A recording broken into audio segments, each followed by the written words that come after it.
துரைபாண்டியன், திமுக அதிமுக இணையறதுக்கான காலம் இருக்குமா? இல்லை, அது நீங்கள் திரு பி சண்முகம் அவர்கள் சிபிஎம்மோட மாநில செயலாளர், அவர் முன்னாடி என்ன சொல்லியிருக்கார் பின்னாடி என்ன சொல்லியிருக்காருன்னு படிக்கவே இல்லை. படிக்காமல் அவர் வந்து 2 பேரும் ஒன்றா ஆகிடுவாங்கன்னு சொன்னார்னு சொல்லி பேசணும். அவர் ஒரு விஷயத்தை தெளிவாக சொல்கிறார். சித்தாந்த ரீதியாக திராவிட முன்னேற்றக் கழகமும் அண்ணா திராவிட முன்னேற்றக் கழகம் ஒரே மாதிரி கொள்கை தான். எதிர்காலத்தில் அவர்கள் சேர்ந்து இருப்பதற்கான வாய்ப்பு இருக்கிறது, அவ்வளோதான். ஒரு பாசிட்டிவ் ஸ்டேட்மெண்ட். அவர் அதை கிரிட்டிக்கலாக அனலைஸ் பண்ணிலாம் பேசவே இல்லை, புரியுதுங்களா?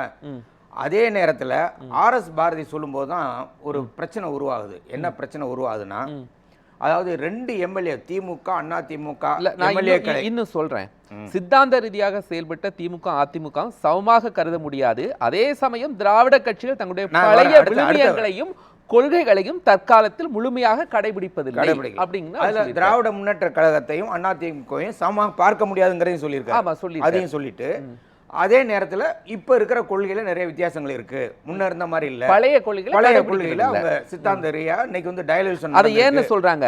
ஆணவ படுகொலைகள், சாதிய பாகுபாடுகள் எதிராக களத்துல நிற்கவில்லை அப்படின்னு சண்முகம் சொல்றாரு. அதுதான் இப்போ நீங்க கரெக்டான ஸ்டேட்மெண்ட் இப்பதான் சொல்லியிருக்கீங்க. அதாவது பல்வேறு மக்கள் பிரச்சனைகளில் இவர்கள் களத்தில் நிற்கவில்லை என்பதுதான் அவருடைய ஸ்டேட்மெண்ட். இப்போ நீங்க அதுக்கு வந்து நம்ம ஆர்எஸ் பாரதி, என்னுடைய நெருங்கிய தோழர், அவர் வந்து ரியாக்ட் பண்ணியிருக்கார். அவர் என்ன ரியாக்ட் பண்ணுறாருன்னா, இன்றைக்கி மக்கள் வந்து 2 பேரும் ஒன்றா உட்கார வச்சு, அந்த வார்த்தையே சொல்லணும்னா திமுகவையும் அண்ணா திமுகவையும் ஒன்றாக உட்கார வைத்து சட்டமன்றத்தில் காலத்தை கனிய செய்து விட்டார்கள், அவருடைய ஸ்டேட்மெண்ட். இப்போ இதுக்கு என்ன அர்த்தம் புரிஞ்சுக்குவீங்க? அதாவது சண்முகம் சொன்னார், சொல்லியிருக்கணுமா வேணாமா அதெல்லாம் வேறு விஷயம். சண்முகம் வந்து சித்தாந்த ரீதியில் ஒரே கட்சிகள் தான். இப்போ நான் சில கேள்விகள் கேட்குறேன். அதாவது இன்றைக்கி திராவிட முன்னேற்ற கழக ஆட்சி நடந்தது, அதிமுக ஆட்சி நடந்தது, இப்போ தவக ஆட்சி நடந்திருக்கு. ஆணவ கொலையை தடுப்பதற்கு தனிச்சட்டம் வேணும்னு சொல்கிறோம். ஆணவ கொலையை தடுப்பதற்கு தனிச்சட்டம் வேண்டும் என்று சொன்னோம். திராவிட முன்னேற்ற கழகத்தின் தலைவர் அவர்களை சிபிஐ, சிபிஎம், விடுதலை சிறுத்தைகள் கட்சி 3 பேர் சேர்ந்து போய் பேசணும், நான் ஆவணம் செய்கிறேன்னு சொன்னார். அதுக்குள்ளே ஆட்சி மாறி போச்சு. இன்னைக்கு தமிழ்நாட்டில் நான் இன்னும் கொஞ்சம் பச்சையாக நான் சொன்னாக்க கொஞ்சம் கோபப்படக்கூடாது நம்ம மணி சார். என்னன்னா, அதிமுக திமுக கட்சியை சேர்ந்த அந்த உள்ளூர் தலைவர்கள் தான் ஜாதியத்தை கடைபிடித்து கொண்டிருக்கிறார்கள்.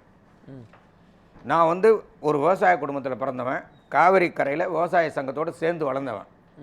நாங்கள் யாரை எதிர்த்து போராட்டம் நடத்தினோம்னா ஐயர் ஐயங்காரை இல்லை, திராவிட பண்ணையார்களை எதிர்த்து தான் கம்யூனிஸ்ட் கட்சிகள் போராட்டமே நடத்தியது. இன்றைக்கும் கிராமப்புறத்தில் வேங்கவயல் விஷயத்தை பற்றி நீங்கள் பேசணும்னு சொன்னால், வேங்கவயல் விஷயத்தில் வெளியில் வரவே இல்லையே திராவிட கட்சிகள். அன்னைக்கு வந்து அங்கே போய் சிபிஎம்மும் சிபிஐயும் விசிகாவும் தான் அங்கே போய் களத்தில் நின்னாங்க. அதனால் வந்து சில விஷயங்களில் அவர்கள் இன்னும் அதிகம் கவனம் செலுத்த வேண்டும். அதற்காக பாஜக செய்வதையோ தவக செய்வதையோ அவர் நியாயப்படுத்தவில்லை. நல்லா கவனிங்க. இன்றைக்கும் தவக வந்து தவகவுக்கு கிடைச்சிருக்கிற மேண்டேட்டுக்கு வந்து அருமையான வார்த்தை சொல்லணும்னா நேரோ மேண்டேட். அதாவது இதுதான் சரியான வார்த்தையாக இருக்க முடியும், நேரோ மேண்டேட். அவருக்கு வந்து எல்லாரும் சொல்கிற மாதிரி அப்படியே மக்கள் எல்லாம் ஓட்டு போட்டு எல்லா தொகுதியிலையும் ஜெயிக்க வைக்கல. பல மாவட்டங்களில் அவர் அக்கௌண்ட்டே ஓப்பன் பண்ணவும் முடியல. அதனால் அவர் கிடைத்திருக்கிறது என்ன? நேரோ மேண்டேட்.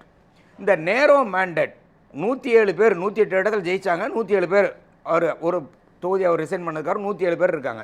இந்த 107 பேரை வைத்துக்கொண்டு அவரால் ஆட்சி ஆள முடியாது, இதுதானே உண்மை. ஆனால் என்ன நடக்கும்? ஏற்கனவே நம்ம பழைய ப்ரொசீஜர் இருக்குது, பாராளுமன்றத்தில் பல கதைகள்லாம் இருக்குது. யாரை கூப்பிடணும்? மிகப்பெரிய கட்சி எதுவோ அதுதான். சில சமயத்தில் 2வது ஆப்ஷனுக்கு போயிருக்கிறோம், 3வது ஆப்ஷனுக்கும் போயிருக்கோம். அது அடுத்த பெரிய கட்சி யாரோ அவங்கள கூட கூப்பிட்டுருக்கோம் பாராளுமன்றத்தில். அதே மாதிரி இப்போ இவரை கூப்பிட்டுருக்காங்க. இதில் இது வந்து இடதுசாரிகள் தவேகாவுக்கு ஆதரவு கொடுப்பது ரொம்ப எளிமையாகவே புரிஞ்சுக்கலாங்க. அவங்க எந்த பதவிக்காகவும் ஆதரவு கொடுக்கவில்லை. மறைமுகமாக தமிழ்நாட்டில் பிஜேபியின் ஆட்சி ஜனாதிபதி ஆட்சி என்ற முறையில் அல்லது கவர்னர் ஆட்சி என்ற முறையில் வந்துவிடக்கூடாது. அதுவும் போய் இப்போ தான் தேர்தல் நடந்திருக்கு. அடுத்த 6 மாதத்துக்குள்ளே மக்கள்கிட்ட போய் இன்னொரு தேர்தல் என்று சொன்னால் ஒரு மிகப்பெரிய நிதிச்சுமை. அது மட்டும் இல்லாமல் மக்களுக்கு ஒரு ஜனநாயகத்தின் மீது ஒரு எரிச்சல் வருகிற தன்மை ஏற்படும். அப்போ இதையெல்லாம் தடுக்க வேண்டும் என்று சொன்னால் நாம் 2 பேராக இருந்தாலும் சரி, 4 பேராக இருந்தாலும் சரி, இன்றைக்கி அவருக்கு ஆதரவு கொடுப்பதன் மூலமாக ஒரு ஆட்சி அமையும் என்று சொன்னால் அதை ஆதரிப்போம். அதுவும் கண்டிஷனல் சொல்லுங்க. அன்கண்டிஷனல்னா கண்டிஷனல்னா என்ன கண்டிஷன்னா, மக்களுக்கு எதிராக தாவேகா செயல்பட்டால், ஏன் தாவேகா இன்னைக்கு அதிமுக ஆளை பிடிக்கிறதுக்கான காரணத்துக்குள்ள இது ஒன்று. மக்களுக்கு எதிராகவோ அல்லது போராட்டங்களுக்கு எதிராகவோ தாவேகா செயல்பட்டால் எந்த நேரத்திலும் இடதுசாரிகள் அந்த கூட்டணியை விட்டு வெளியேறுவதற்கு வாய்ப்புகள் அதிகமாக இருக்கிறது. அது ஒரு முக்கியமான பாயிண்ட். இந்த விஷயத்தை விஜய் புரிஞ்சுக்கிட்டார். விஜய் புரிஞ்சுக்கிறாரோ இல்லையோ ஆதவ அர்ஜுனும் நல்லா புரிஞ்சுக்கிட்டார். இல்லை, நீங்கள் ஆதரவு கொடுக்கறதுக்கு முன்னாடி எப்படி ஆதரவு கொடுத்துருக்கணும்? அதிமுகலேருந்து நிறைய பேர் தாவேகா போகிறாங்க, அவங்களுடைய பதவிகளை ரிசைன் பண்ணிட்டு போறாங்க.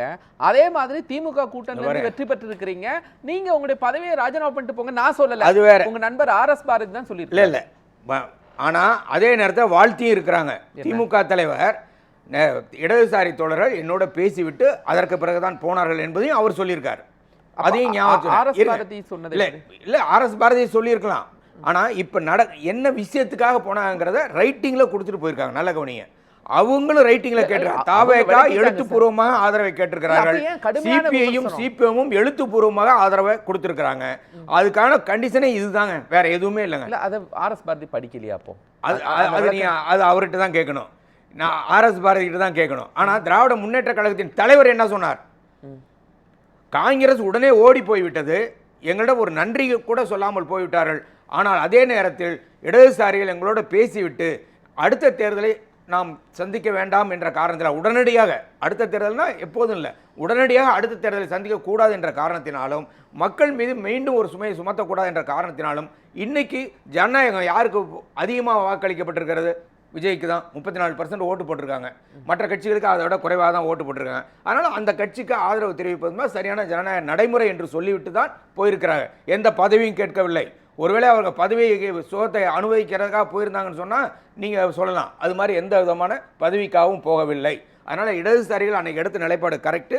இன்றைக்கி திமுக பற்றி நீங்கள் சொல்கிற பொழுது ஒரு விஷயம் சொன்னீங்க இல்லை, அதாவது திமுக சித்தாந்த ரீதியாக தமிழ்மணி சொல்கிறார், திராவிட இயக்கங்கள் தமிழ்நாட்டில் மிகச்சிறப்பாக மற்ற மாநிலங்களோடு ஒப்பிடும் பொழுது, நல்லா இந்தி பேசுகிற மாநிலங்களோடு ஒப்பிடுகிற பொழுது தமிழ்நாட்டின் வளர்ச்சி என்பது பிரமிக்கத்தக்க வளர்ச்சி, கல்வியாக இருந்தாலும் சமூக ஒற்றுமையாக இருந்தாலும். ஆனால் அதே நேரத்தில் பெரியாருக்கு வந்து கன்னடம் சொன்னார். எனக்கு கொஞ்சம் வருத்தம், மூத்த வழக்கறிஞர் அவர் எல்லாரும் ஒன்றா தாங்க இருந்தோம். ஸ்டேட் ரீஆர்கனைசேஷனுக்கு முன்னாடி மலையாளம் பேசுறவங்க, தமிழ் பேசுறவங்க, கன்னடம் பேசுறவங்க, தெலுங்கு பேசுறவங்க, இருங்க நான் சொல்றேன், எல்லாரும் ஒன்றா தாங்க இருந்தோம். இந்த மண்ணில் ஒன்றா தான் இருந்தோம். பல்வேறு மொழி பேசுறவங்களாம் இருந்தோம். ஆனால் இன்னைக்கு எனக்கு ஒரு நன்றி உணர்வே உண்டு. என்ன, இந்த எழுதுறீங்களா தமிழ், நீங்கள் பேசுகிறீங்களா இந்த தமிழ், இந்த தமிழுக்கு கண்டுபிடிச்சவங்க யார் தெரியுங்களா? தந்தை பெரியார். ஏன் வச்சுங்க, இன்னைக்கு இருக்கிற தமிழ் எழுத்துக்கள் இந்த வடிவத்தை உருவாக்கி கொடுத்து அதை எம்ஜிஆர் ஏற்றுக்கொண்டார். அது வந்து கன்னடியர் என்று சொல்ல குறைத்து மதிப்பிடக்கூடாது. அது நாகரிகமாகவும் எனக்கு தோன்றவில்லை. ஒன்று அதே மாதிரி சாமிநாதர் உங்களுக்கு தெரியலையா? ஏன் ஊவிய சாமிநாதர் எழுத்து சீர்திருத்தத்தை கொண்டு வரலையே? ஊவிய சாமிநாதரோட வேலை என்பது அது வேற, அவரை வந்து மதிக்கிறோம், அது வேற. ஆனால் இந்த எழுத்து சீர்திருத்தத்தை ஒரு உதாரணத்தை சொல்கிறேன். அதாவது தமிழை வந்து இன்னைக்கு வந்து எழுதுகிற பேசுகிற இந்த மொழி வடிவத்தை உருவாக்கியவர் தந்தை பெரியார். யாரு கொண்டு வந்தா? யாரு? அந்த வடிவத்தை யார் கொண்டு வந்தா? 247 எழுத்து வேணாங்க, 30 எழுத்திலே தமிழை எழுத முடியும் என்று சொல்லி துணை எழுத்துக்களை எல்லாம் நீக்கிவிட்டு அது ஒற்றை எழுத்துக்களாக மாற்றி 30 எழுத்து சீர்திருத்தம். எழுத்து சீர்திருத்தம் அதான் சொல்றேன். இன்னைக்கு பேசுகிற ஒட்டுமொத்த எழுத்து சீர்திருத்தம் கொண்டு வந்து தமிழை எளிமையாக்கியவர். அதை ஞாபகத்தில் வச்சுக்கணும். கன்னடம். எம்ஜிஆர் வந்து மலையாளினா, எம்ஜிஆர் வந்து எங்கேயோ இருந்து ஓடி வந்தவருங்க. இலங்கையிலிருந்து பிழைக்கிறதுக்காக ஓடி வந்து தமிழ்நாட்டில் இருந்துக்கிட்டாரு. அதே மாதிரி பல்வேறு தலைவர்கள் இன்னைக்கு வந்து நீங்கள் பார்த்தீங்கன்னா தமிழ்நாட்டோட வரலாறை பார்த்தீங்கன்னா, முதலாவது சட்டமன்றம் தொடங்குகிற பொழுது யார் எதிர்கட்சி தலைவர்? அன்னைக்கு இருந்த கம்யூனிஸ்ட் கட்சி தலைவர் பி ராமமூர்த்தி தான் எதிர்கட்சி தலைவர், தோழர் ஜீவா துணைத் தலைவர். உதாரணத்துக்கு நான் சொல்கிறேன்.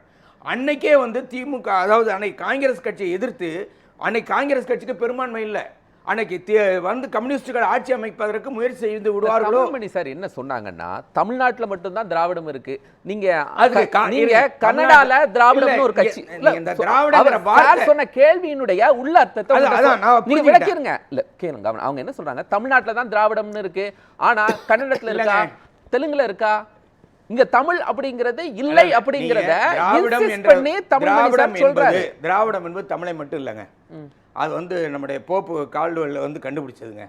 அது ஒரு மொழி குடும்பம், அவ்வளவுதான். அது ஒரு மொழி குடும்பம். அதாவது அது வந்து சுந்தரனார் பாட்டிலே வரும். கன்னடமும் கழிதங்கும் மலையாளமும் உன் உதிரத்தை உதித்தெழுந்து ஒன்று போல ஆயிடனும் ஆரியம்போல் உலக வழக்கொழிந்துன்னு அதை நீக்கிட்டு தான் நம்ம பாட்டை வச்சிருக்கிறோம். அதனால் வந்து இது வந்து ஒரு மொழி குடும்பம். அன்னைக்கு இருந்த தேவைக்கு ஒரு திராவிட இயக்கம் என்று தொடங்க வேண்டியிருந்தது. அது அப்படியே தொடர்ந்து அந்த பெயர் இருக்குது, அவ்வளோதான். இப்போ வந்து தமிழ்நாட்டில் தான் அந்த கட்சி இருக்குது. இந்தியா முழு 5 மாநிலத்துக்கு சேர்ந்து அந்த திமுக இல்லை. அங்கங்கே யாராவது சிம்பத்தைசர் இருக்கலாம், ஒரு சின்ன கழகம் கூட இருக்கலாம். அதனால் வந்து அதை நம்ம குழப்பிக்க வேண்டாம். இப்போ இருக்கிற பிரச்சனை தாவக வென்று இருக்கிறது. அதற்கு இடதுசாரிகள் ஆதரவு கொடுத்திருக்கிறார்கள். அதுல வந்து இப்போ இந்த ரெண்டு சேருமா சேராது அதை சொல்லிருங்க சார். என்னங்க இது அதிமுக திமுகவும் அடுத்த தேர்தலில் சேருமா?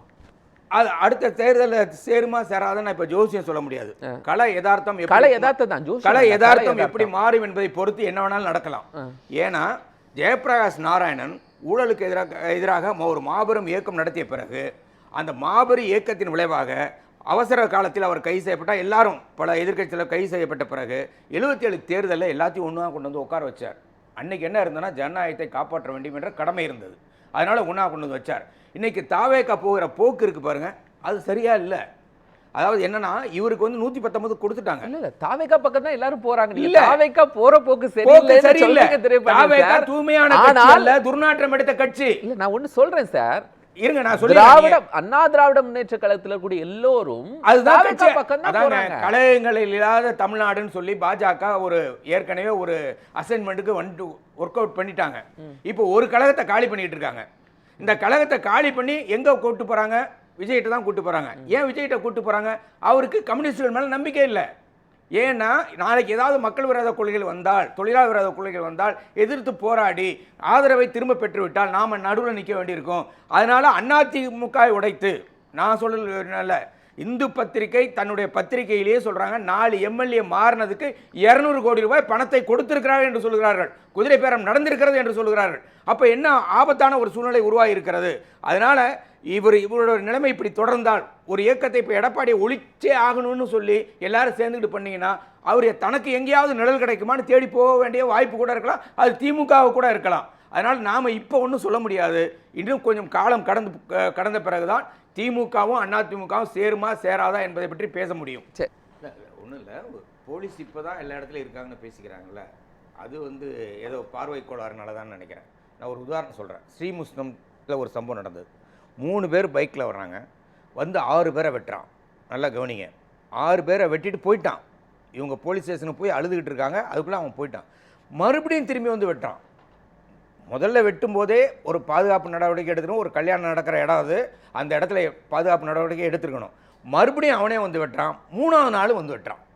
அப்போ போலீஸ் என்ன பண்ணிட்டு இருந்தது? ஒன்று, இன்னும் பல போலீஸ் ஸ்டேஷன் எனக்கு சொல்ல முடியும், பேர் சொல்லி அந்த ஸ்டேஷனும் சொல்லுவேன். 2-3 சகோதரிகள் வல்லுறவுக்கு உள்ளாக்கப்பட்டு அந்த போலீஸ் ஸ்டேஷனில் போய் கம்ப்ளைண்ட் கொடுக்குறாங்க. கம்ப்ளைண்ட் வாங்க மாட்டேங்கிறாங்க. அப்போ இந்த போலீஸ் என்ன பண்ணிட்டு இருக்கு? அதனால் வந்து இதெல்லாம் இட்டு நான் ஒரு தமிழ்மணி சொன்னதோட உடன்படுகிறேன். தாவைக்கா ஆட்சி செய்வதை பொறுத்து தான் திமுகவும் அதிமுகவும் ஒன்று சேருமா சேராதா என்பதை முடிவுக்கு வர முடியும். அது மக்கள் ஏற்கனவே அவங்களுக்கு வந்து வாக்கு திமுகவுக்கு 31% மேலேயும் 24%, அதிமுக 21% வாக்கு அளித்திருக்கிறார்கள். 45% வாக்கு வாங்கியிருக்கிறார்கள். ஏற்கனவே குமார் அவர்கள் சொல்லுகிற பொழுது 65% அவருக்கு வாக்கு அளிக்கவில்லை என்றும் சொல்லியிருக்கார். அதனால் மக்கள் மத்தியில் அன்னைக்கு இருக்கிற பிரச்சனையின் அடிப்படையில் தான் யார் வெற்றி பெறுவாள் தோல்வி பெறுவாள் என்பது நிரூபணமாகும்.